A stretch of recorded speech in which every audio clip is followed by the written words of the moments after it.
Hello everyone! Happy first day of spring. Today is March 21st, 2026. Magandang araw sa inyong lahat at konting trivia lang mga kababayan, konting impormasyon, mga official date every season, ano? Ang March 21st, which is today, ay ang spring na. Spring. At pagdating naman ng June 21st, yan ang tinatawag na summer. So this is spring. Ang spring ay tinatawag na ito yung pantayang umaga, pantayang gabi.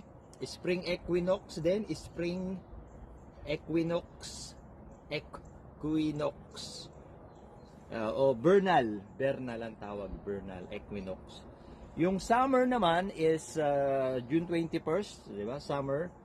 Diyan ay ang mas mahaba ang umaga at maikli naman ang gabi. Tinatawag diyan summer solstice. Summer solstice. Yan. Pagdating naman dito September, which is autumn, fall, autumn. O taglagas, di ba? Taglagas. Ito naman yung tinatawag na autumn equinox o pantay ang umaga at gabi. Equinox din to, equinox. Kaya lang autumn.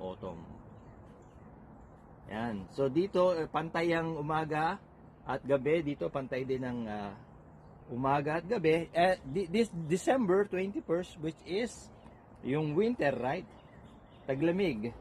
Dito naman yung winter solstice. Baliktad naman, dito ay mahaba ang gabi, long night. Long night and shortest day. Pinakamahaba yung gabi dito. Winter solstice. So yan, konting trivia. Hope na nagkaroon kayo ng konting FYI impormasyon. Magandang araw. God bless. Happy Spring Day.